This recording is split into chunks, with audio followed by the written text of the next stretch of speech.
Greetings. As many of you know, I'm Norton Mezvinsky, the president of the International Council for Middle East Studies, and it's my pleasure today to introduce our speaker, Rabbi Yaakov Shapiro. Rabbi Shapiro is a pulpit rabbi of a congregation in Queens, New York, and a specialist in Jewish history and law, on which he's the author of 3 books, the first of which was published when he was 19 years old, and he has a 4th book, which is due to come out this next week. But he's best known for his outspoken stance defending the historic Orthodox Jewish position that rejects the concept of Jewish nationalism and therefore opposes Zionism and does not recognize the concept of a Jewish state. He has represented this position on behalf of the ultra-Orthodox Jewish community throughout the world in both scholarly and political forums to a remarkable variety of audiences, including those in the United States, the State of Israel, and the European Union in Brussels. The rabbi is currently completing his next book, the first one to be written in English, which is a 3-volume work on traditional Jewish opposition to Zionism. Rabbi Shapiro.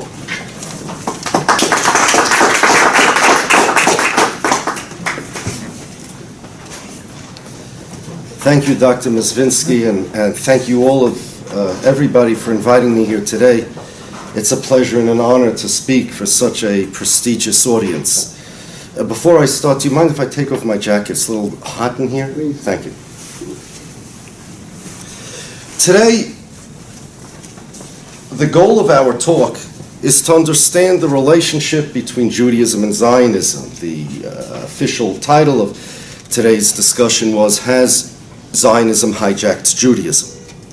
In order to answer that question, we have to understand a little about Judaism, a little about Zionism, and at the end, we're all going to be able to answer that question for ourselves.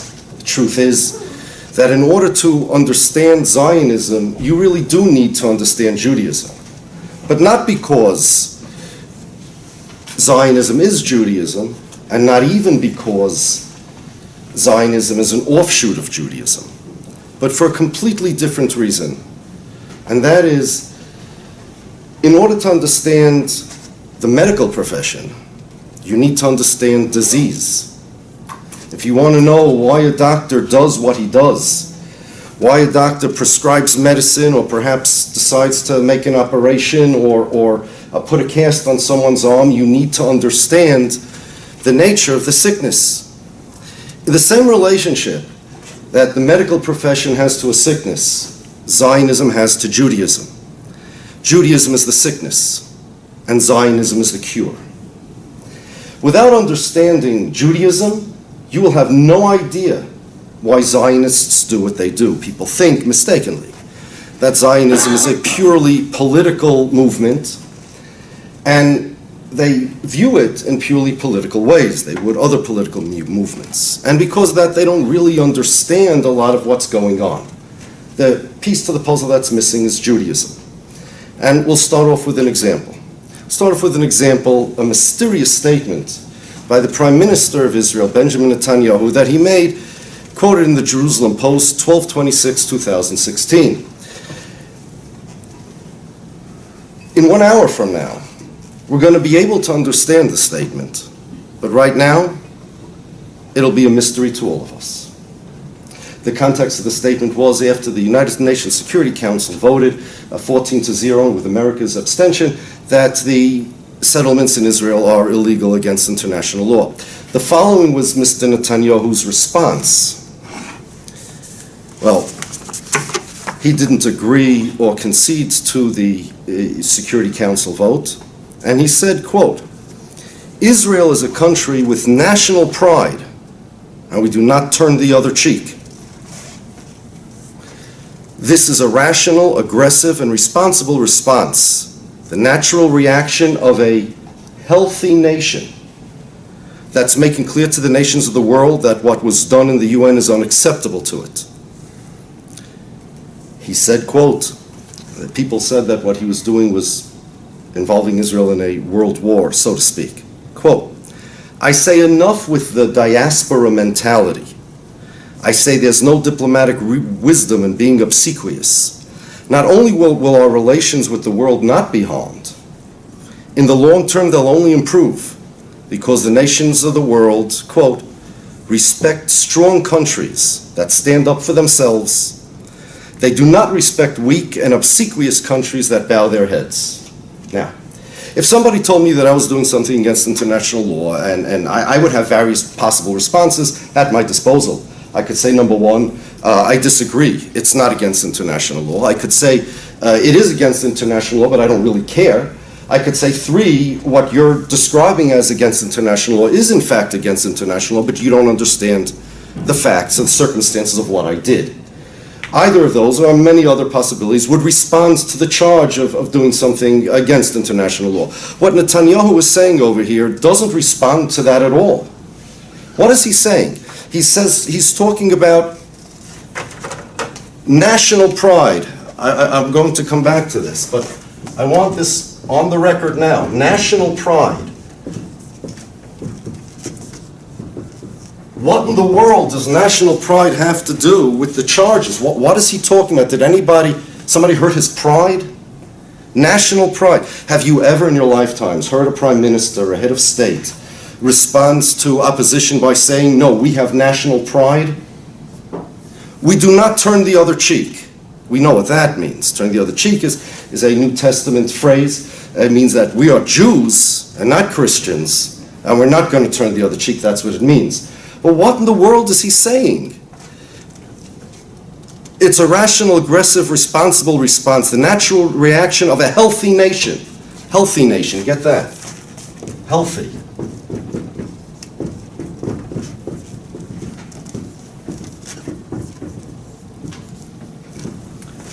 Did anybody question the health of his nation? Was there like a Ebola epidemic or something? What does he mean, a healthy nation? And then he says, I say enough with the diaspora mentality. Diaspora mentality.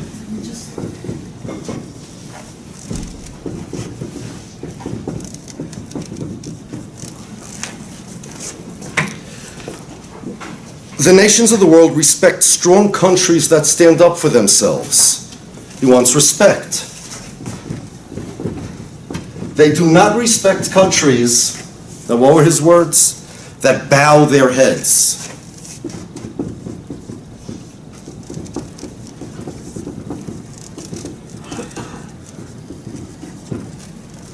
And we do this because we are Jews and we do not turn the other cheek. We do not turn the other cheek. Now clearly, he's addressing issues over here that probably people in this room have no idea what he's talking about. There's something he's trying to communicate about being a healthy nation, national pride. He's trying to tell the world something that many people in the world, and if you don't know what we're about to say in the next hour, just won't know what he's talking about. What is it? National pride, healthy nation, bow their heads, turn the other cheek. Excuse me, somebody accused you, you could deny it, you could admit it, you could deny, you could do whatever you want. You could plead guilty or not guilty, you could fight it or not fight it. Somebody's saying that what you're doing is illegal. What does it have to do with pride, health, pride, bowing heads? What's going on here? In an hour we'll be able to understand it because what he was doing was talking pure Zionism. At the outset, we want to discuss Zionism, and at the outset, I want to get over something that probably a lot of people have heard in the past, and that is that Zionism was created as a Jewish response to anti-Semitism, to create some kind of safe haven, a safe place for the Jewish people. Another version of this says that Zionism was created in order to give the Jews an army to be able to fight against the anti-Semites. This is absolutely false. It's a fiction. The entire idea that Zionism was created as a response to anti-Semitism is, as Shlomo Avineri puts it very politely, quote, political propaganda. It's true that the Zionists believed that Zionism would solve the problem of anti-Semitism, but for a completely different reason. They thought, astoundingly, that if Zionism were to succeed, anti-Semitism would disappear. And this indeed motivated many people to become Zionists. But even though it drove many people to support Zionism, bringing about the end of anti-Semitism or protecting Jews therefrom was not the reason Zionism was created. Max Nordau, lieutenant to Theodor Herzl and one of the founding fathers of Zionism, said, he explained, and I quote, "It's not correct to say that Zionism was a gesture of truculence or an act of desperation against anti-Semitism. In the case of most Zionists, the effect of anti-Semitism was only to force them to reflect upon their relationship with the nations. And their reflection led them to conclusions which would remain a lasting acquirement of their mind and heart, even if anti-Semitism were to disappear completely from the world." He's saying even if anti-Semitism would disappear from the world, Zionism would still retain its mission and its momentum and would continue. A response to anti-Semitism was not the purpose of Zionism. There are similar statements from other Zionist founding fathers. The historical record is full of such statements. It's clear. Shlomo Avineri argues that it would be ridiculous to say that Zionism is a response to anti-Semitism because of all the possible times for Zionism to have appeared. The 19th century would be the least likely, because the 19th century was the best century for the Jews as far as anti-Semitism is concerned, at least the beginning of the 19th century when Zionism developed, when it first appeared, since the destruction of the temple 2,000 years ago. Boaz Evron has a spatial, not a temporal argument, also to show that Zionism is not a response to anti-Semitism, that is where it appeared. Said 19th century anti-Semitism, especially the racial, so-called scientific anti-Semitism, developed in Germany and France in the 1860s and 1870s. No Jewish nationalist movement developed there and then. The Jewish nationalist movement they call Zionism developed at a time and in places where anti-Semitism was not at its strongest. In many ways, it was at its weakest.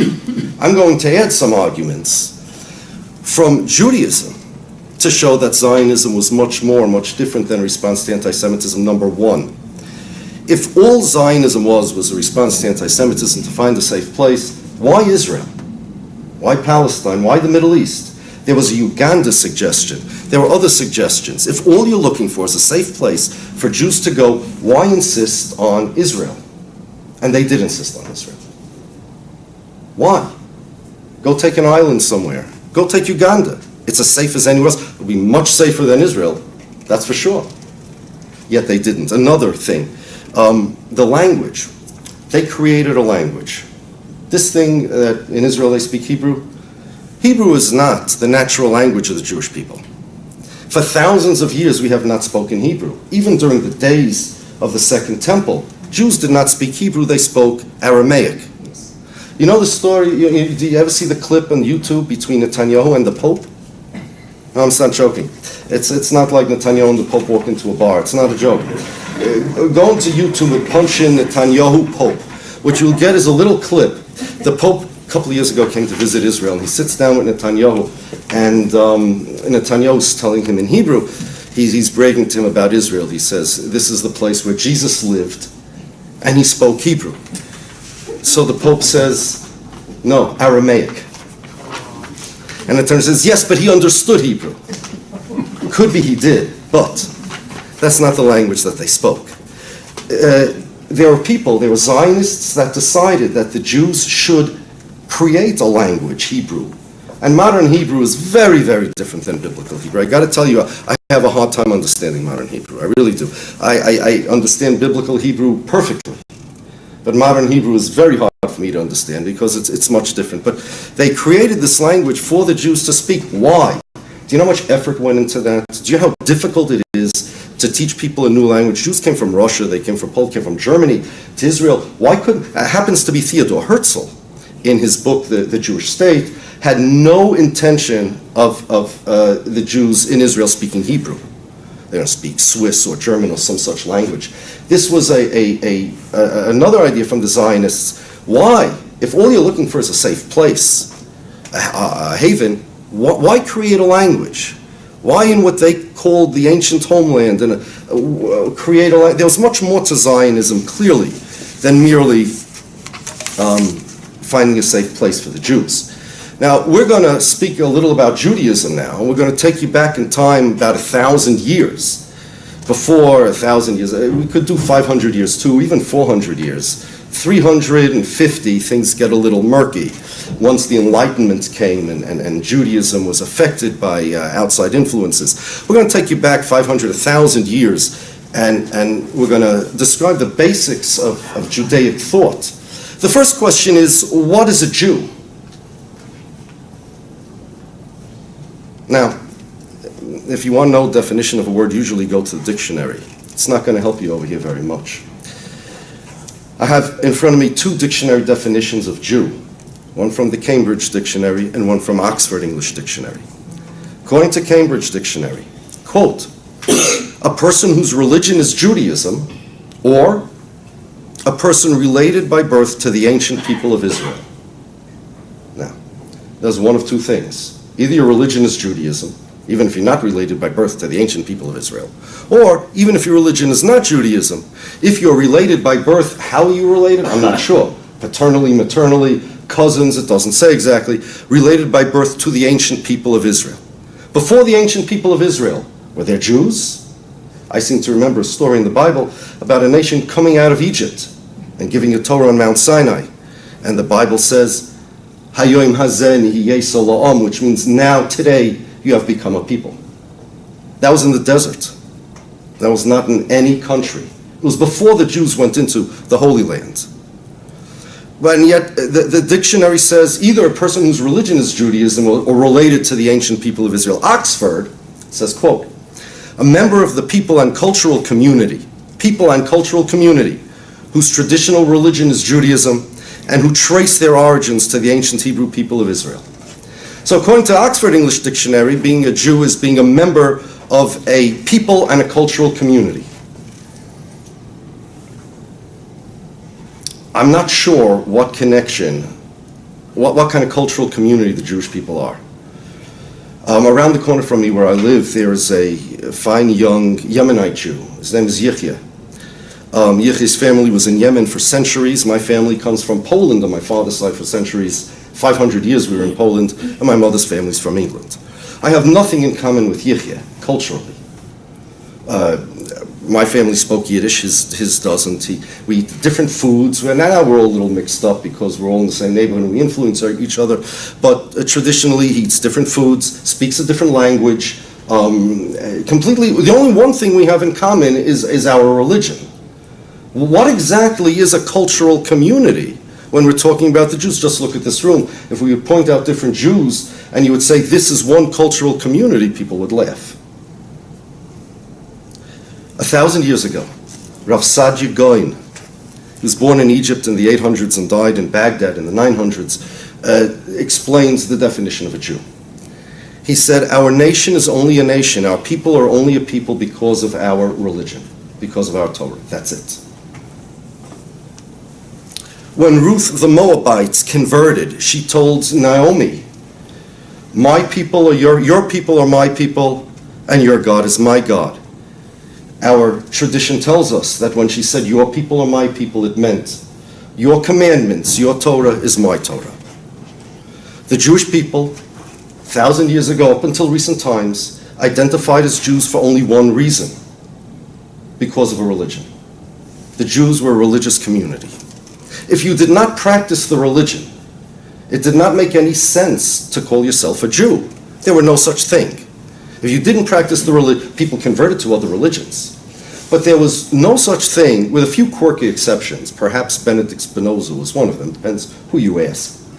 But with a few perhaps quirky exceptions, there were no groups of people that were not observant, that did not follow the religion, that still considered themselves Jews. Atheists did not consider themselves Jews. Jews that converted to other religions did not consider themselves Jews.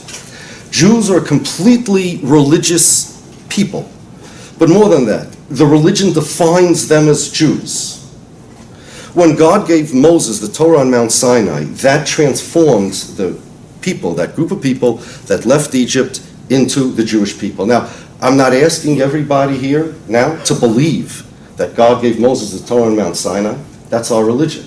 You don't have to believe my religion. But you know what? No problem. If you don't believe my religion, then maybe you don't believe that God meted upon the Egyptians 10 plagues. You don't believe that Adam spoke to a snake. And you don't believe that the Jewish people were created by God on Mount Sinai. But the only way you could believe that the way Jews identified as Jews for thousands of years is only because they believed, as I do, as we Orthodox Jews do, that God came to Moses on Mount Sinai, thereby creating a people called the Jewish people. The Jews had no national aspirations and no national goals. Even when God told Joshua, go into the Holy Land and conquer it, that wasn't a nationalist thing, that was a religious thing. It was a religious command by God. Our land, the relation between the Jews and the Holy Land is not the same as the relation between, let's say, the French people in France. To us, it's not a homeland. Do you know where the homeland of the Jewish people is? It's the Torah, it's God, it's our religion. The land is a holy land. Imagine a big synagogue. It's a place for pious people to worship the Lord. It's a place where we could worship God, rather fulfill God's law better in a more holy atmosphere than outside the land. But it's not a national homeland. It's a holy land. The language is not a national language. Hebrew is not a national language. Jews did speak Hebrew in biblical times. But language is called Lashon HaKodesh. You know, a very interesting thing is a Professor Eliezer Schwade, he points out that all languages are all named after the people that speak the language. France, French. England, English. America is also English. Russia, Russian. But to the Jews, we called it Lashon HaKodesh. It wasn't called Jewish. They were the Jews. It wasn't called Jewish. It's called the Holy Language. Because it wasn't the national language of the Jewish people. The Jews did speak it, but not for nationalist reasons. It's a holy language. We are not allowed to speak any mundane words, any mundane thoughts in that language. It's designated nowadays, for the last few thousand years, for study and for prayer. It's a holy language. Are Jews a race? Of course not. There's no race of the Jewish people. We have black Jews, we have white Jews, we have Chinese Jews, we have all sorts of Jews. We accept converts. You can't convert to a race. Jews aren't a family either. If we are a family, if we're all related, explain to me why it would be that, Jewish law says that Jewishness follows matrilineal descent. If a male Jew marries a non-Jewish female, the child is 100% non-Jewish. And if a non-Jewish male marries a Jewish female, the child is 100% Jewish. If it's a blood if it's a blood identity, a blood family, you would be half Jewish, a quarter Jewish, and more. Familial affiliation follows, according to Jewish law, according to biblical law, paternal lineage. If you are from one tribe, a male marries a female from a second tribe, the child's tribe follows the father. Family follows the father. The only thing that follows the mother in Jewish law is religion. Ipso facto. Jews are not a tribe. Jews are not a family. You can't convert to a family. You could be adopted, but there's a difference between an adopted child and a converted Jew. An adopted child to a family isn't actually biologically a member of that family. There's a law that says You have to treat the child as if he was a member of the family. But by a Jew, it's not that the law says you have to treat the convert as if he was a Jew. The convert is 100% full-fledged Jew, as much as anybody else. King David was a descendant of converts. Converts are 100% Jews. And what do you have to do to be a convert? You have to accept the religion. The Jewish values. We had purely spiritual values. The interest of the Jewish people was not to win Nobel Prizes and not to win Olympic gold medals. It wasn't to conquer land. All the Jews wanted in ancient times was to be left alone, to study Torah and to do our mitzvahs. Our Torah tells us, who is strong?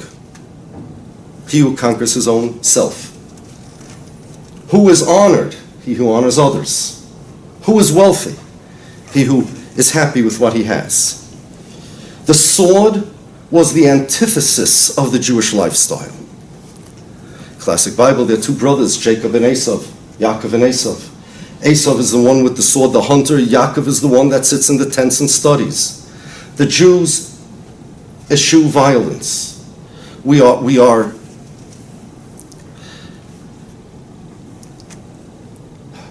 even when Jews went to war, you know, our tradition tells us that we didn't win wars because of how strong we were. We won wars only because of God's help. Again, I'm not telling you. I'm not trying to convince you to believe my religion, but I'm describing what my religion is. There's a story. I'll tell you a story. In the days of the Maskilim, they didn't like Orthodox Jews. Well, they wanted to change them, make them more modern, you know, make them more hip and stuff. And they used to make fun of a lot of the Jewish philosophy. And they did a play once, a skit, you know, like a Saturday Night Live kind of skit, about the Jews going to war. And here was the skit. They had the priest that recruits soldiers, and he said, okay, Jews are going to war, who wants to join the army? There are thousands of recruits. He said, okay, but the law is that if you're not religious, you cannot fight in the army, because God will not help you. How religious do you have to be? Very.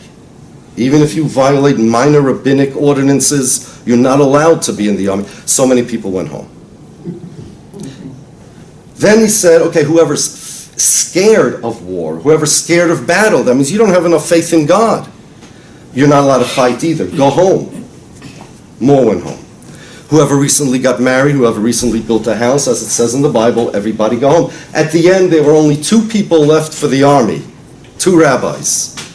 2 elderly great rabbis. Rabbi Chaim Soloveitchik was one of them, and Rabbi Yisrael Meir Kagan, 2 of the great sages in the early 20th century. And it was funny, right?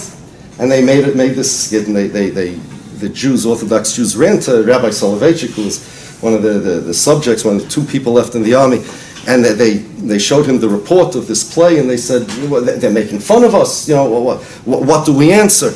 And he went through the entire play, and he said, yes, they're right about this. This that they told them, that everything they said is 100% true, but they forgot one part. We won the war. That is how the Jewish army won wars. Moses held his hands up, and so long as Moses' hands were up, the Jews were successful. When he stopped looking at God, they were not successful. Again, this is my religion. I'm not trying to convince you to join it, but I'm describing it to you. This is Judaism. We do not have any warrior ideas. The warrior is the antithesis of a Jewish person. And the Jews, all they wanted to do, everybody else was interested, all the other nations. What is their national pride? Winning gold medals, Nobel Prizes, the Olympics, conquering wars, winning wars. You know, the Vikings had this expression, a straw death. If you died on your bed, it was humiliating, a straw death, because a bed was made out of straw. And whoever was a stronger warrior was more honored. There was no such thing amongst the Jewish people. But we were proud. We were proud. We were the proudest people. We were the proudest people because we were doing what God wanted us to do and fulfilling our law. And even when we were persecuted and murdered, we were proud. You know what we were proud of? The Jews were proud that we were the persecutors, we were the ones persecuted and not the ones doing the persecuting. When the Jew was forced to dance by the landlord, the Mayofis dance it was called, a humiliating dance, he was proud that he wasn't the guy making him dance. And this is the way Jews were. Now, here's the problem. Imagine all of this. Imagine living as a people like this in this community, but you don't believe in Judaism. Imagine that. Imagine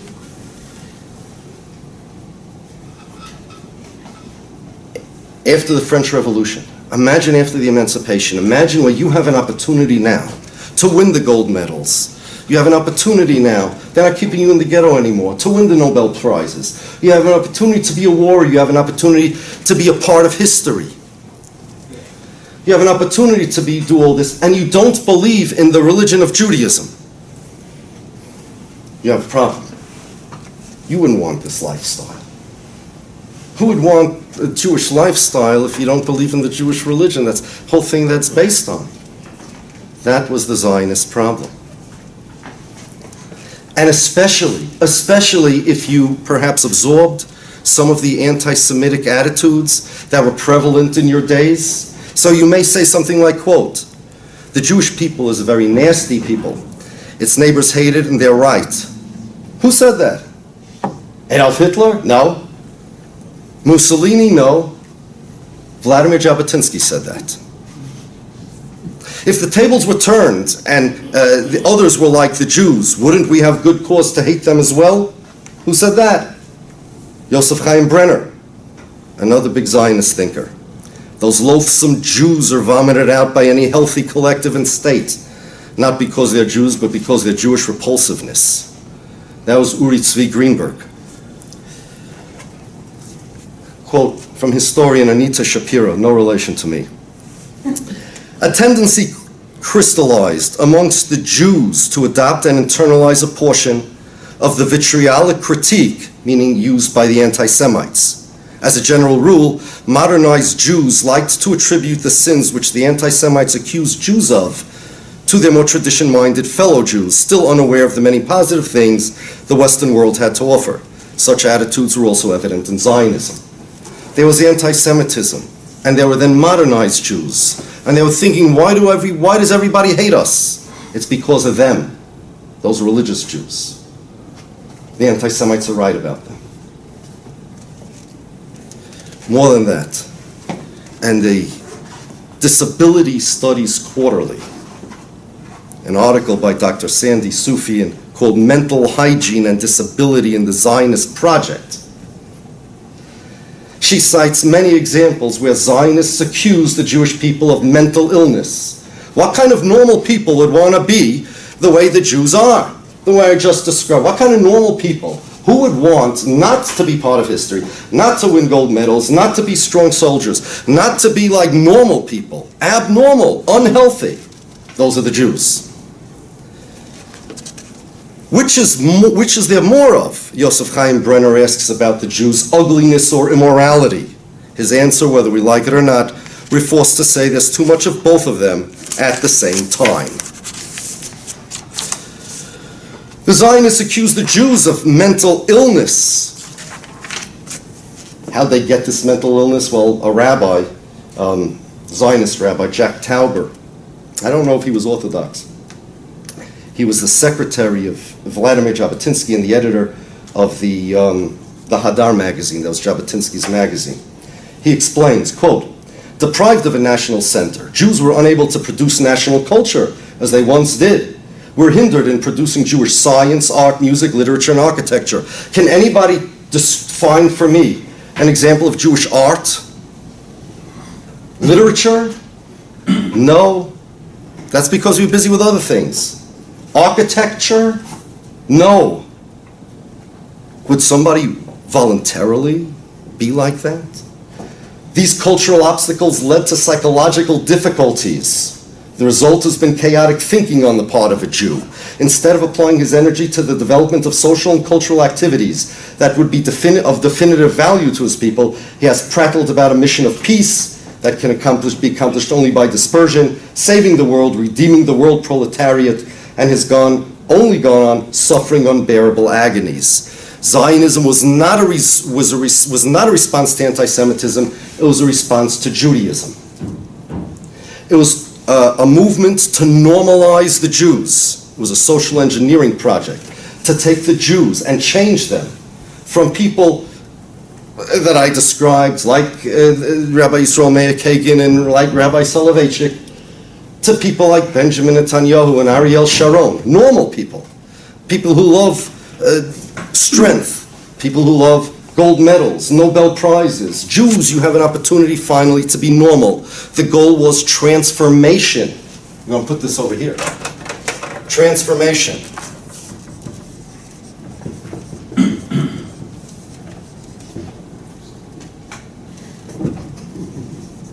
Okay?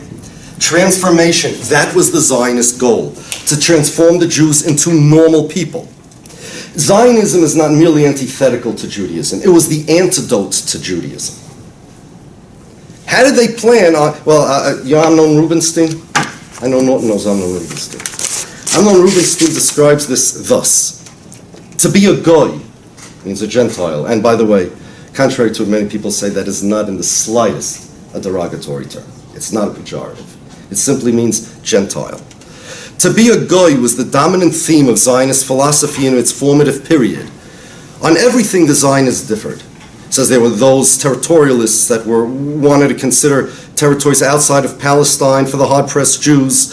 There were Zionists of Zion, there were practical Zionists. Even the very basic idea of a Jewish state did not escape dispute, and much doubt was cast on its soundness and practicality. One idea, however, he says, one craving, one urge, enjoyed a veritable consensus. That is, to be a new people, to escape the role history imposed upon the Jew, to become, in Herzl's words, this is the last page of his book, The Jewish State, a wondrous breed of Jews that will spring forth from the earth. Yosef Chaim Brenner said, we want the Gentile culture in our own streets, in our own land, in our own people. And that which we would do if we were assimilated with them, we want to do amongst ourselves in our own way. Most of all, we want to be vital and alive without the yoke of Torah and religion, and without the lies and beliefs of religion. Jacob Klatskin explained the goal of Zionism was to deny any conception of Jewish identity based on spiritual criteria. The goal of Zionism was to dismantle Judaism and to create a new Jewish people. Now you may ask, why didn't they just convert? Why didn't they just assimilate? Why do they need any of this? The answer is they tried. It didn't work. Zionism was plan B. There were many assimilated Jews. Theodor Herzl, by the way, in his diary, describes an idea. Before Zionism, he had to straighten out the Jews, convert them all to Christianity. I'm not joking. He had great Christianly. You know the old joke, what's the difference between Herzl and Jesus? Herzl celebrated Christmas, Jesus celebrated Hanukkah. Herzl had an idea. It wasn't a realistic idea, but it was an idea he had. He recorded in his diary, that'll work. If that doesn't work, then Zionism will work. What happened was that, especially in 1881 in Russia, there was a tremendous string of pogroms that lasted years. Millions of Jews, between 2 and 3 million Jews had to flee Russia. And it was mostly the assimilated Jews that were attacked. So assimilation didn't work. Zionism was plan B.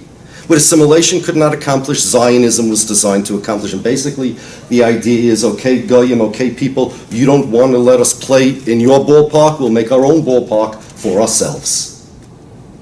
So here was the Zionist plan. We're going to create a new people. Now, what type of people? Here is fact one about Zionism.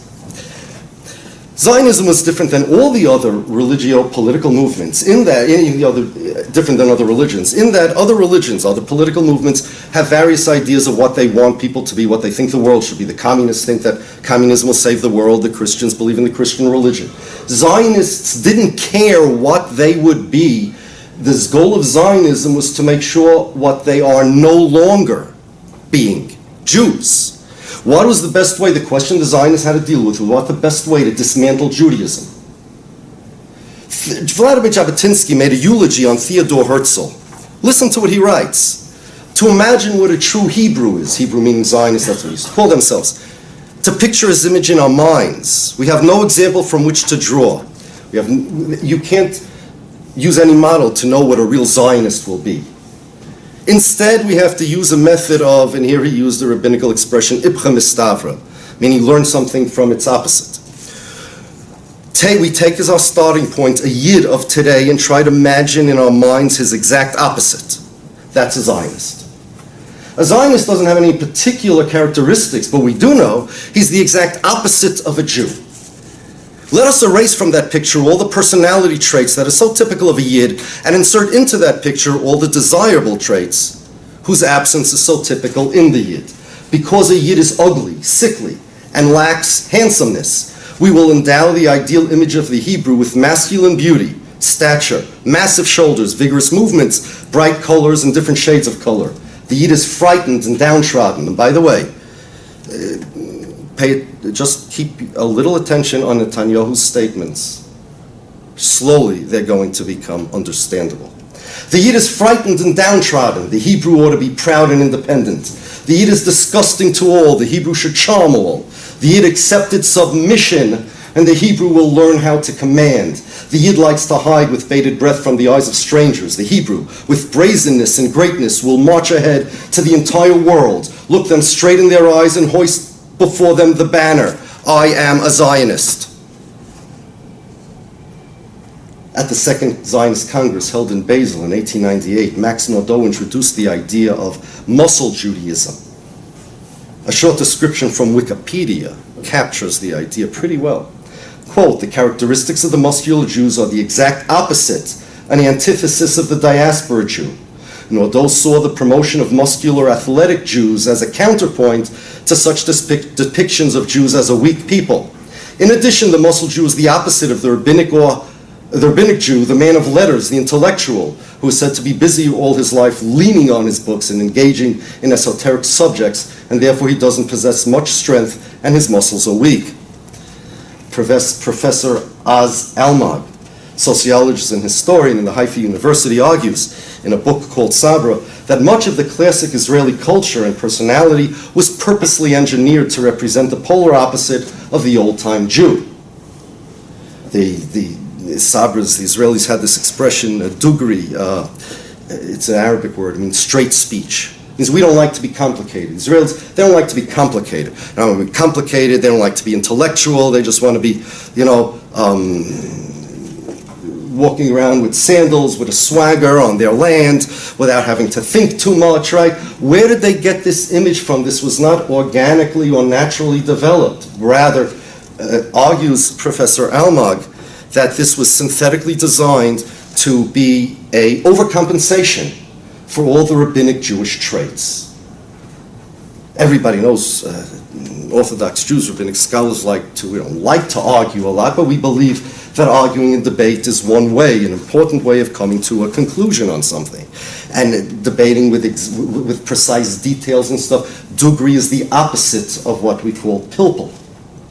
The personality, the non-intellectualness, the strength, they wanted to be the opposite of a Jew. The reason why they advocated the farming at the beginning of the early Zionist farming kibbutzim. Zev Yavitz, a school principal in one of the Moshavot in Zichron Yaakov, wrote in 1888, and I quote, the farmer's great and inclusive capacity is physical strength, bolstering the strength of the farmer's sons, most of whose senses are stronger than their minds, is best done by giving them something concrete rather than study of a theoretical sort. Study of a theoretical sort is what we specialize in. Applying theoretical concepts to actual situations is what we specialize in.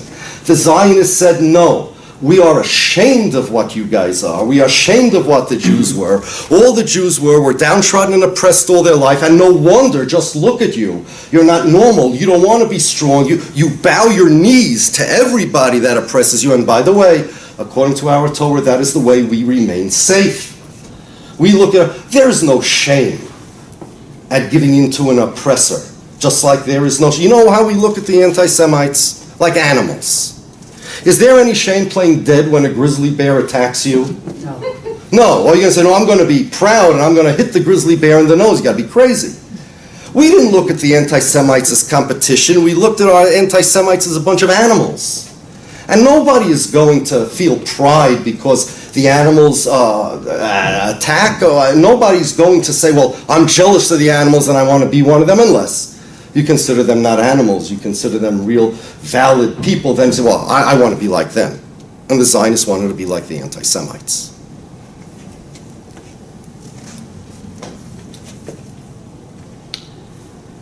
You know the Warsaw Ghetto? You know the story of the Warsaw Ghetto? The massacre? They're portrayed as heroes. Now, I do not deem to judge anybody, any decisions that anybody makes under those circumstances. It's not what I'm trying to do. But I will say, though, that what they did, perhaps in their mind it was heroic, but at the bottom line, it was not. You know why? Because the heroism in what they did lies in the fact that they went and died as men. At least they went down fighting. That's the attitude. Okay, let's assume, let's have a mind experiment. It wasn't Nazis that surrounded the Warsaw Ghetto, but rather wild animals, lions and tigers and bears. Would anybody here in this room say that it would be considered proud and heroic to go down fighting and go fight the lions and tigers and bears? No. Nazis, anti-Semites are worse than animals. Animals are the way they are because God made them that way. And yet nobody would feel pride, nobody would feel shame in being attacked by an animal. Nobody should feel shame at being attacked by a Nazi who has a gun who's stronger than you. And the Jews felt that way until the Zionists came. They were ashamed. To them it's heroic, go down fighting. I'll tell you a story we had. I did a radio broadcast a few weeks ago about the settlements and about Zionism. And one of the callers called in and said that Zionism is a very good thing because it gives the Jewish people a safe place to go in case there's a Holocaust. Now, of course, that's a fantasy. It doesn't make any sense. If there's a Holocaust, Israel's going to be the least safe place to go. And if there is a Holocaust, the odds are it's going to take place. I mean, listen, the President of the United States, not this one, not the previous one, I don't remember him running to some other country begging for help because Iran is going to send blow up Washington, D.C. with a nuclear bomb. The opposite did happen. But I asked him this. I said, you agree that Israel causes wars, deaths of Jews, anti-Semitism goes up whenever Israel gets into hot water in the Middle East. That's a statistic. University of Tel Aviv issues reports every year. Whenever Israel gets into a war or into any controversy, Jews all over the world, from UK to US to Venezuela to Chile to Greece to France, they're attacked. Anti-Semitism goes up. So you're telling me that it's worth having a state of Israel and paying the price in Jewish blood in wars and anti-Semitism as an insurance policy, a premium for an insurance policy, in case one day there's a Holocaust and you need a place to go and Israel will let you in and Israel will be a safe place. Tell me at what point does this premium for this insurance policy get too expensive? How many Jews should die so that you should have, if there is no Holocaust, then all this was for nothing, right? Tell me, how many Jews do you think is worth it? 1 million? 6 million? 10 million? At what point do you say this is too expensive? And he says, well, you know what? All of us, we should all go down fighting. Go down fighting. You know what Mr. Alsop, the journalist for Newsweek, told Golda Meir? That she has a Masada complex. You know the story of Masada. Masada means nothing to the Jewish people until the Zionists made it into something. Masada's there were a group of what we call Biryonim that were holed up when the Romans attacked Jerusalem and exiled the Jews in a fortress called Masada. The fortress was abandoned. It was previously there. It was sitting there. And the Romans came and the people of Masada, oh, by the way, they did not fight. That's Israeli propaganda. There was no war. Not one Roman soldier was killed in Masada. Read a book called The Masada Myth, or read the scholarship on this. It's a fantasy. What happened was they all committed suicide without a war. He told Golda Meir, you have a Masada complex. we're going to go down fighting. And Golda Meir told him, yes, we have a Masada complex, and a pogrom complex, and a Inquisition complex, and so on and so forth. The Zionists wanted to fight. They didn't want to be Jews. They wanted to be strong. They didn't want the humility that the Jewish people went through. In particular, what they wanted, what they hated most about the Jews is, number one, the Jewish nation was tasked with the mission, and all they wanted to do really was to engage in the study of Torah and mitzvahs rather than pursuits of art, culture, science, and sports. There's nothing wrong with art, culture, science, and sports, but I prefer to study my religion. That's my preference. The Zionists considered me insane. No problem. Number two, the idea, the Jewish idea, the value that hates violence and fierceness of character, even when fighting is unfortunately necessary. The idea that we look down on the ways of the warrior and the tough guy, and instead puts value on character traits of humility and what we call in Yiddish Edelkeit. That the hands of Esav, our enemy, are poison for our soul, and it's the very opposite of what the Jews strive for. They hated the fact that Jews are not, that heretics, if you're not religious, they're not considered part of the Jewish people. Because their application to enter Gentile society was rejected by the Gentiles, the Zionists had no choice but to be Jews. To do so, however, in order to be a Jew, they had to be religious, but that didn't work. So what they had to do is they had to reconstitute the definition of what a Jew is. They hated the fact that the Jews are mandated, while in exile, not to fight against our enemies. We'd rather play dead, we'd rather run. That's what God told us. They hated that. They considered that disgusting, cowardly. The Zionists believe that Judaism ruined the Jews. Quote,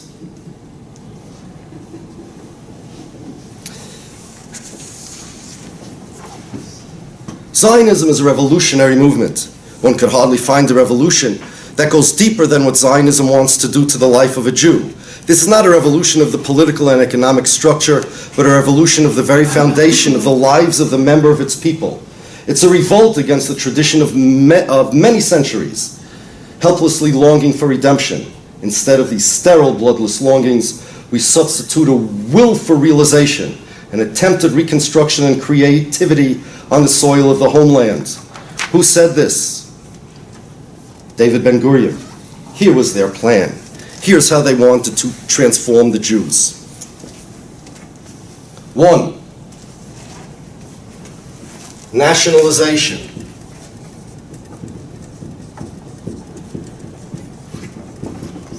Nationalization. The Jews are a nationality. The Jews are not a religion. The Jews are one people. It was a nationalist movement. Zionism was a nationalist movement. It was different than, let's say, nationalist movement. Let's say, here we're in the United States of America. How did America get created? America got created, we had the colonists from England, and they wanted independence, so they made a nationalist movement, and they broke off, and the colonists became the American people, right? That's not the way Zionism works. Listen to this. Consider. A bunch of people in the Middle East, in 1948, decided to make a country. Fine. Whose country, whose nation state did that become? Like the colonists, was it the people who were there? No. That became the nation state in their mind of all the Jewish people. I'm sitting here in America, my father's in Poland, my mother's in England. In the Middle East, they make a country and that becomes my nation state. You know that Zionism is defined as the national liberation movement of the Jewish people. Hello? No, it was not.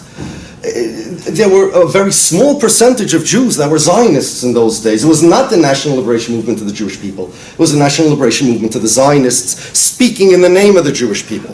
The Jewish people were a nation. That's number one. I don't know how they figure we're a nation. We have no national characteristics. They invented Hebrew so that the Jews should have some national characteristics. Language is perhaps the most important characteristic of a nation.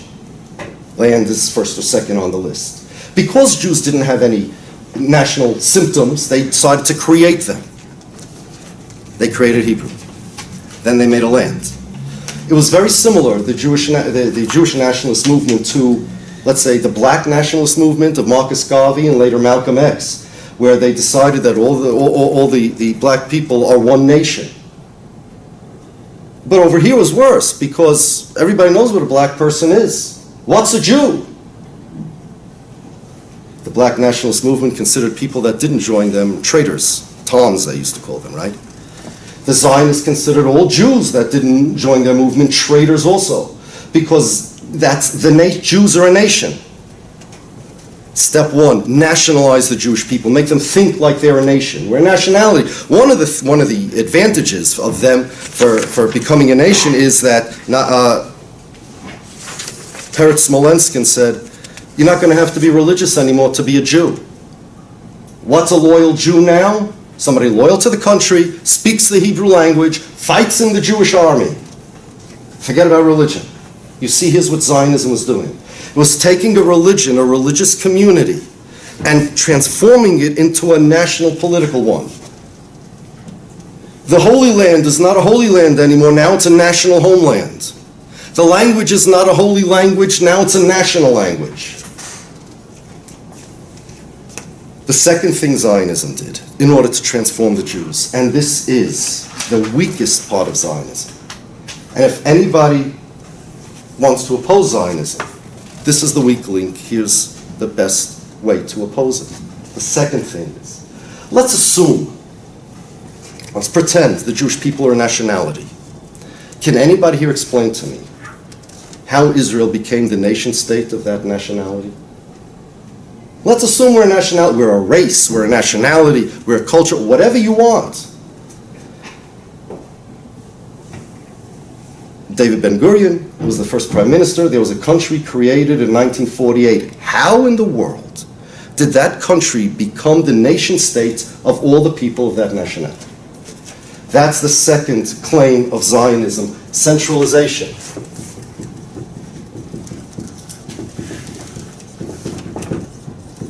And this is their main claim, that Israel represents the Jewish people. You see, most of the discourse of pro-Zionism, anti-Zionism is whether the Jews have a right to a land, whether the Jews have... It's not the Jews that are demanding rights to anything. It's the people in Israel, it's the Zionists. What does it have to do with the Jews? There are millions of Jews all over the world. They created a country. I would like somebody, anybody, Zionist, anti-Zionist, whatever you want, to explain to me how that became the nation state of the Jewish people. What is a Jewish state altogether? Well, if you look on Israel's website, Avigdor Lieberman, Israel's website in the Ministry of Foreign Affairs, mfa.co.gov, I think it is, Avigdor Lieberman says, listen to this, Israel is to the Jews what France is to the French and Japan is to the Japanese. So now Israel not only becomes, forget about safe haven, no, Israel becomes the identity, a core part of Jewish identity. Before 1948, I don't know what the core part of Jewish identity was. Well, they had something called Shlilas HaGolus, which meant between the Second Commonwealth, the Second Temple period, and 1948, the Jews were kind of like in limbo, didn't count. Shlilas HaGolus, they called it, the negation of the exile. We were kind of like nowhere. They looked at themselves some kind of continuum between like King David, the Second Temple, and mostly King David, the Second Temple. We were not an independent state. We were part of the Roman Empire, as we all know. There was no king of the Jewish people in the Second Temple, but somehow, from biblical times, some type of continuum to the state of Israel. That's all mythology. This centralization that Israel represents the Jews, that they speak in the name of the Jews, that Benjamin Netanyahu is the prime minister of the Jews. Naftali Bennett wrote it, his people say it all the time. He came to Congress, Benjamin Netanyahu, and said, by the Iran deal, and he says, I represent not only my people, but all the Jews all over the world. Could somebody explain to me how Benjamin Netanyahu represents me? Israel claims to be the only democracy in the Middle East, and perhaps in the Middle East they are a democracy, but I was born Jewish in a certain religion, and I know that because I was born Jewish, a man in the Middle East claims to be my prime minister. And if I want to, I don't like Donald Trump, I can move to Mexico or Canada. Mexico, I don't know if I'll be able to get past the wall. But if I can move to Canada, I can move to Brazil, I could move to wherever I want, to the North Pole, and he's not my president anymore, but wherever I move, because I'm born Jewish, Benjamin Netanyahu is my prime minister. That sounds like a dictatorship to me. You see, if you want to understand Zionism, forget about, for a moment, how they treat their own citizens. Jews and non-Jews equally. No, look at their relationship not towards their own citizens. Look at their relationship to the people outside of Israel, their relationship to the Jews outside of Israel.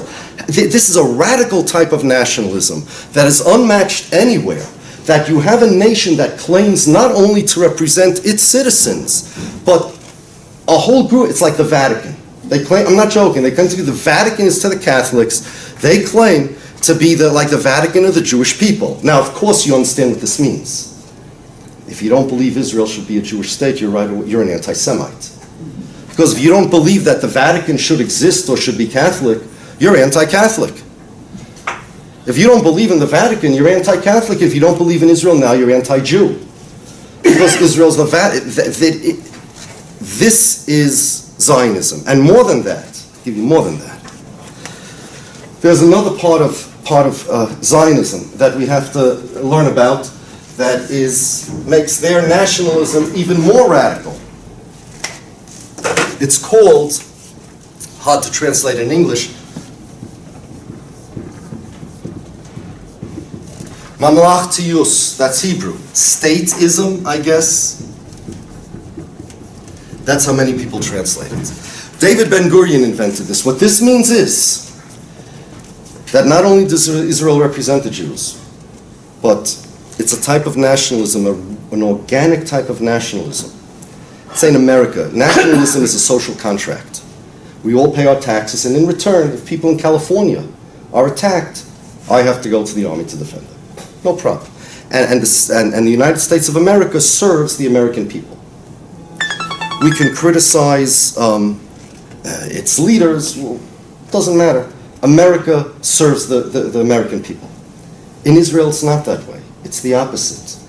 The nationalism, the organic type of nationalism that Israel portrays is that all the Jews are cells in the body and Israel is the body. The interests of Israel, mamlachtiyus, means that the interests of Israel define the interests of the Jewish people. Ben-Gurion was criticized for taking reparations money from the Germans. Here's context. So how could you do that? Holocaust victims, millions of people died, and you're taking money for their blood? Ben-Gurion said, you don't get it. He said, if the Holocaust victims were here today, they would say, whatever is in the best interests of Israel is what we want. Israel doesn't exist to serve the Jewish people. The Jewish people exist to serve Israel. The interests of the Jewish people are defined by whatever is best for Israel. The Jewish people all over the world. Because number one, well, that's their identity. How do you define a Jew? You know, the tragic flaw of Zionism. We're running out of time, so I'm going to have to leave out most of the things I wanted to say. The tragic flaw of Zionism is that there is no other definition of Jew no viable definition of Jew that they could come up with. The problem, therefore, that's why in Israel they have problems with conversions. If somebody wants to convert to Judaism, you know the whole thing where you have to be religious, and in Israel, well, why is it that way? And a conservative or non-Orthodox conversion is not recognized in Israel. The problem is that if Judaism is a religion, which it is, then conversion to Jewish people means an acceptance of a religion. When you convert to Christianity, it means that you accept the religion. When you convert to Judaism, it means the same thing. But if Jewish people are a nationality and not a religion, now what does it mean to convert to Judaism? The only working definition they have of Judaism, the only thing that Jews have in common is the religion. So they're kind of stuck between a rock and a hard place. I want to convert to Judaism, but I don't want to be religious. Well, I want to convert to Christianity, but I don't want to believe in Christianity. I want to convert to Buddhism, but I don't believe in Buddha. I want to become a Yankee fan. I don't believe in the Yankees. I want to convert to Judaism, and I don't believe in. I'll convert to but I don't believe in Judaism. You see, this is where the problem is coming from. It's the definition of what's a Jew. Now, one more thing. No, you know what? I'll tell you this. Do you know who invented Zionism, the intellectual origins of Zionism? Well, you think they were so creative, they picked this up on their own? They didn't. They culled together a bunch of ideologies, nationalism for sure, organic nationalism, Nietzschean philosophy, particularly the Übermensch, Russian workers' movements, German Romanticism, particularly vitalism. But there is one place that a lot of people don't know, where Zionism got a lot of their ideology from. Do you know the quote, the phrase that they say, it was popular at the beginning of the 20th century, late 19th century, about Zionism, Jews returning home to Israel, a nation without, a land without a people for a people without a land? Who said that? Now, people quote it in the name of Golda Meir a lot. Scholars will tell you it was really Israel Zangwill. It wasn't. It was Lord Shaftesbury of England. This was the evangelical Christians. Whose idea was it for Jews to speak Hebrew? It was not Ben Yehuda's. It was the evangelical Christians. Hundreds of years before Zionism, there was a Christian, Protestant, Puritan movement of Zionism, 1500s, 1600s, that developed through 1700s, 1800s, way before any Jews thought of Zionism. It is their belief that God promised the Holy Lands to the Jewish people unconditionally. It is not our belief. Our belief is, yes, of course, God promised the Holy Land to Abraham, but you know what, in Judaism, our concern is not to worry about what God promised us. Our concern is to worry about what we promised God. If God promised somebody the Holy Land, he'll get it to him. When the Messiah comes, we'll get it. We're now in exile, and we're not even supposed to have it. But it's a Christian evangelical belief. The idea that Jews have nowhere to run, that they need a safe haven. Whose idea was that? You ever hear of the Blackstone Memorial? After the Russian pogroms and the Jews needed to run out of Russia, here in America, a guy by the name of Blackstone wrote a petition to President Harrison, mostly non-Jews, but some Jews were on it, saying that the Jews have nowhere to go. Who's going to take millions of Jews from Russia? They need Palestine. They need the Holy Land. Otherwise, they're going to be slaughtered in Europe. All of these were Christian evangelical ideals. The Zionists took it from them, and I'll tell you the solution to a big mystery with this principle. You know, David Ben-Gurion told the British committee, they asked him what right do the Jews have to the Holy Land, and they mentioned the British mandate. So he said, quote, "The mandate is not our Bible, the Bible is our mandate." Now here's the problem. David Ben-Gurion didn't believe in our God. He said, "I don't believe in the God of the Bible. I can't pray to some supernatural person." He said, "I don't believe in it." He doesn't believe in God, but God promised them the land. What's going on? Everybody knows this contradiction. The answer is because Ben-Gurion was talking to the British, who had a tremendous Puritan, Protestant leanings, and they believed this. And what he was saying was, we're a fulfillment of your prophecies. The evangelical Christianity had Zionism before the Jews had it. Who introduced Theodor Herzl to the Grand Duke of Baden? Reverend William Hechler, one of these evangelical Christians that read Herzl's book, and he figured out that the Messiah is here or something to that. He approached Herzl and he introduced him. He was, I think, the tutor of the Grand Duke's nephew or something, and he introduced Herzl. It was the Christians. You want to hear something astounding? I think it was 2010. Benjamin Netanyahu spoke in the Auschwitz site of the Auschwitz concentration camp. And he mentioned something about a prophecy in the book of Yecheskel, Ezekiel, I think it is in English, 37, where the prophet sees bones dry bones rise up out of the grave and grow flesh. And Benjamin Netanyahu said that this prophecy is fulfilled with the state of Israel because the Jews are a bunch of dry bones and now is Israel. And I'm thinking to myself when I saw this, it's very odd for Benjamin Netanyahu, who's a completely non-observant secular Jew. When he went to Poland, they offered him, they said, do you want kosher food? He said, no, I don't need it. I'm not joking, no, he's completely non-observant.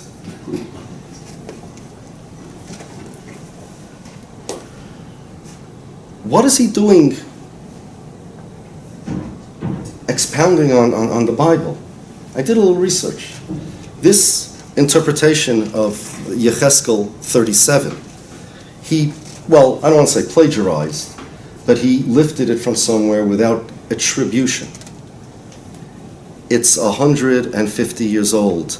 Old Christian evangelicals had that interpretation of Yecheskel 37 way before Netanyahu said. And the next day, after he said this, all the evangelical websites were popping. The Christian Broadcasting Network, the Prime Minister of Israel decided that the prophecy of Yecheskel is fulfilled in the state of Israel. The Messiah is coming.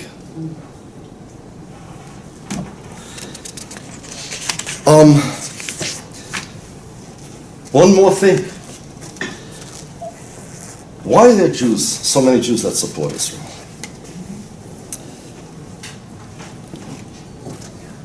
Well, some of them are Zionists. Very few of them know what I just explained over here. They think that the conflation between Israel and Judaism is so axiomatic all over. It's hard to avoid. How many times have you heard the Israeli flag being called the Jewish flag, right? It's just so... You ever walk into a store, a department store in December, so they have the Christmas display and the Hanukkah display. The Christmas display is always green and red, and the Hanukkah display is what? Blue and white. Do you understand what this means? This is just one small example. It's all over. It's axiomatic. It's osmosis. I'll tell you something else in terms of the nationalist identity of Israel. If anybody here was in Jerusalem, you know that the vast majority of the streets are named after historical Jewish personalities. My son noticed something. He calls me up. He went to study in Israel a few years ago. He says to me, he says, the brainwashing here is unbelievable. I said, what did you notice? Like in a day, he just arrived. He said to me, in all the streets that are named after various Jewish personalities, in all of Jerusalem, there is no street named after Moses. There is no street named after Abraham, Isaac, Jacob, or their wives. The street names begin with Joshua bin Nun Street. When the Jews went into the Holy Land, then starts Jewish history. They erased Moses. They erased our forefathers. They erased Abraham. They're not there. So a lot of people don't know. And there's a lot of indoctrination that Israel, the conflation between Israel and Jewishness. But there's one more thing.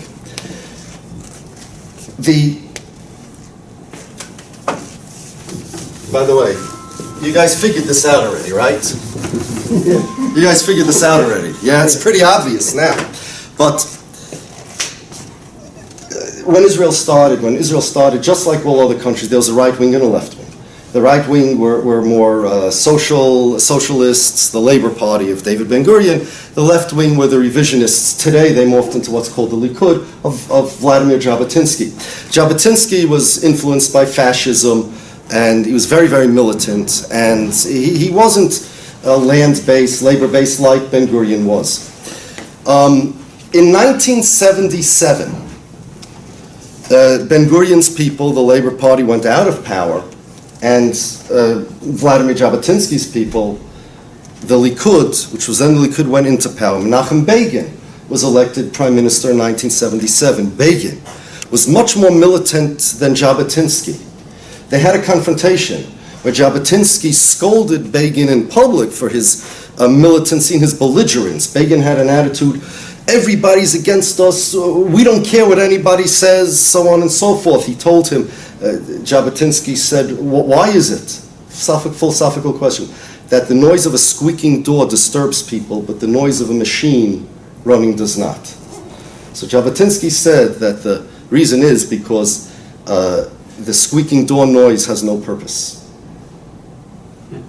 He said, your statement, your speech that you just made, he told Begin, is the noise of a squeaking door. He said, you need to get along with people, you need to get rid of this belligerence. But in 1977, Begin came into power and Zionism shifted from left to right. What happened was, instead of let's build the land, we have a land god, pagan land worship kind of thing, labor, socialism, instead, Zionism became, everybody's against us, we don't care what anybody says, where were they during the Holocaust? That's all Menachem Begin. And what happened was like, he succeeded in whoever he was able to influence in throwing them into adrenaline mode. So what happens is that he convinced everybody, or whoever he was able to convince, that Israel is the only thing standing between the Jewish people and another Holocaust. And it doesn't matter what anybody says or anybody thinks, Hitler is around the corner. And he's around every corner. And everybody is Hitler. He's everywhere. And the Holocaust centers. Seems innocent enough, Holocaust museums. Every Jewish town has a Holocaust museum. More Holocaust museums than yeshivas. A little kid walks into a Holocaust museum thinking he's going to learn something about his heritage. He walks out learning instead something about his identity. Jewish identity, you're a Holocaust victim. Who started this? Theodore Herzl started this, because when they asked, the British committee asked Theodore Herzl, what's the definition of a Jewish state? He said, well, state we know. You know what the definition of Jewish is? A group of people united by the common enemy, the anti-Semite. The definition of a Jew is somebody who the anti-Semites hate, according to Theodore Herzl. Without anti-Semites, there would be no Jews. In the religion, without the revelation at Sinai, there would be no Jews. To Herzl's definition, without anti-Semites, there would be no Jews. The more anti-Semitism there is out there, the stronger Jewish identity gets. The more where were they during the Holocaust? Where they want, all of this strengthens Jewish identity. And Jewish identity in turn strengthens this attitude. So you know why? There are many Jews, especially Orthodox Jews. I don't have numbers, I don't have statistics on this. But just, I'm an old man, I've been around a long time. And just speaking to people and seeing and reading, there are so many Orthodox Jews that are not Zionists, and they'll say, I'm not Zionist, but you know what? You can't say something against Israel, because if you do, it'll be taken the wrong way, it'll be used, Jews will be killed, and then, you know what it's like? Imagine you're driving 60 miles an hour, you're a passenger, you hate the driver, he's a real nasty guy, and you're arguing about politics, I don't know, whatever he wants, Republican, Democrat, whatever, you're a Bernie Sanders guy, and he's a Steve Bannon guy, whatever it is. And then you're arguing and you're ready to go at each other's throats, and then you hit an ice patch going 60 miles an hour, and the car's careening out of control, and he says, help me, hold the wheel, hold the wheel. That's not the time to argue about politics. You hold the wheel. When you're done, then you can argue again. Menachem Begin and the Likud party, their strategy is to keep the Jewish people in a skid mode. Then Israel is saying, hold the wheel, we'll argue later. Support us now, because the anti-Semites are trying to kill us. Radical this and radical that, and everybody's going to kill us unless you support us. It's not a Zionist, it's fear. And as Zionism went down, the ideological Zionism of kibbutzim and building the land went down. At the same time, the fear factor went up. In this room, Professor Mezvinsky will tell you. My friend Morty sitting next to him will tell you. I can tell you. Almost everybody can tell you. how they have been accosted by people with this outrageous claim that if you explain to people there's a difference between Judaism and Zionism, you're going to get Jews killed. Because God forbid people should think, no, Jews are strong if there's an Israel. That's the only thing stopping the anti-Semites from killing anybody. Leo Pinsker, a pre-Herzlian Zionist, he said that once they have a state of Israel, even the Jews that don't live in Israel will get much more respect. Because they will look at us like a real people, not a downtrodden. We're real people, we're normal people, we're healthy people. We stick up for ourselves. That all happens through Israel. Jews have, I would call it, vicarious safety through Israel. And the truth is the opposite. The truth is, we know that all Israel does is get Jews into hot water all over the world. Never mind the 20 or 30,000 people that were killed in wars in Israel, but whenever Israel causes more anti-Semitism all over the world. I mentioned the Tel Aviv University, and I want you to know, just last week, after Benjamin Netanyahu said he supports Trump's Mexico wall, the chief rabbi of Mexico, I have a copy of it in Hebrew here, sent a letter to Aryeh Deri. He's one of the ministers, an Orthodox Jew, telling him that from the moment that Netanyahu said he supports this wall, anti-Semitism in Mexico has exploded. Could you please tell him there's a difference between a wall that Netanyahu made to stop terrorism versus a wall that Trump made to stop people, legal or illegal, whatever, trying to get work? I'm not saying America can do whatever they want, but don't tie us to what Netanyahu does. That is the key. The truth is the opposite. That's the key. The key of Zionism is to keep everybody on the discourse. Are the Jews entitled to do this? Are the Jews a nationality? Are the Jews? Did God promise the Jews the land? Forget that. That's centralization. That's a claim Israel makes. Israel wants to exist. Look, let them exist. America wants to support Israel. They have reasons. Support. This has nothing to do with politics, Israel's conflicts. Israel's a country. As far as I'm concerned, it's like China. It's no more Jewish country than China. Jews live there, and Jews live in London, Jews live in Belgium, Jews live in Antwerp, Jews live in Paris, Jews live all over. But Israel is not the state of the Jewish people.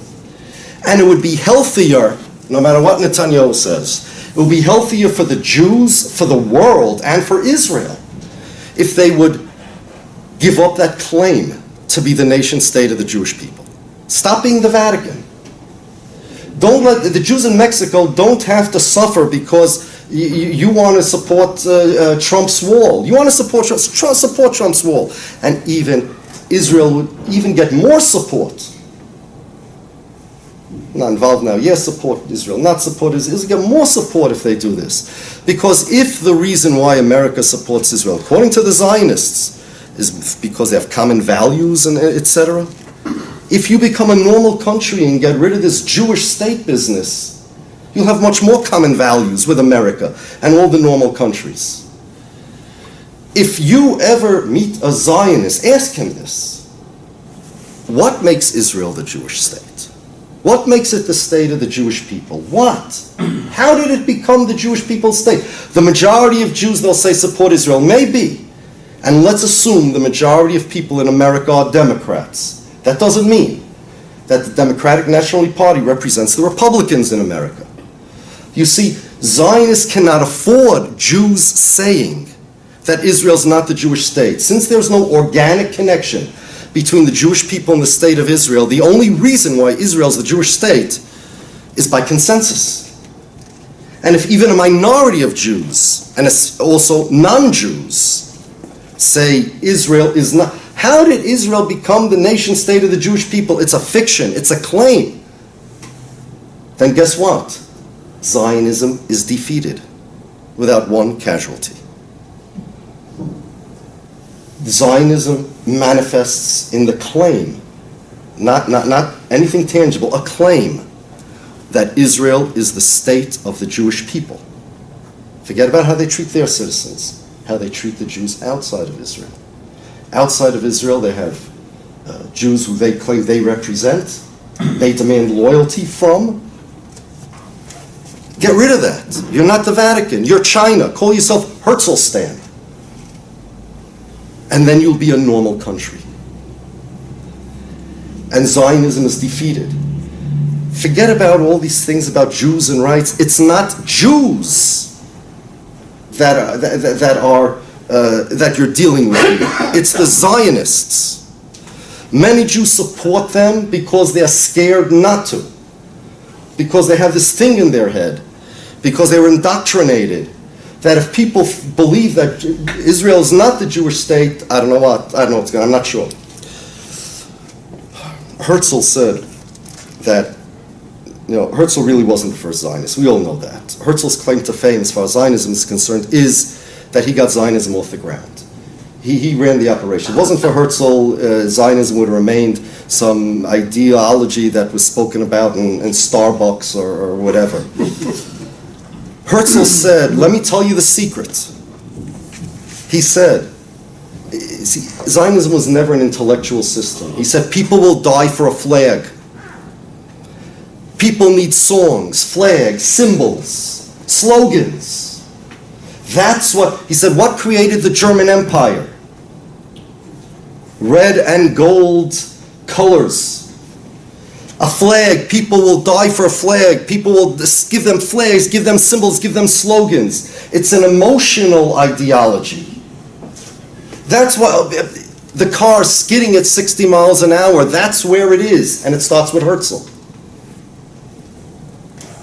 There's the weakness. Israel is not the state, it's China.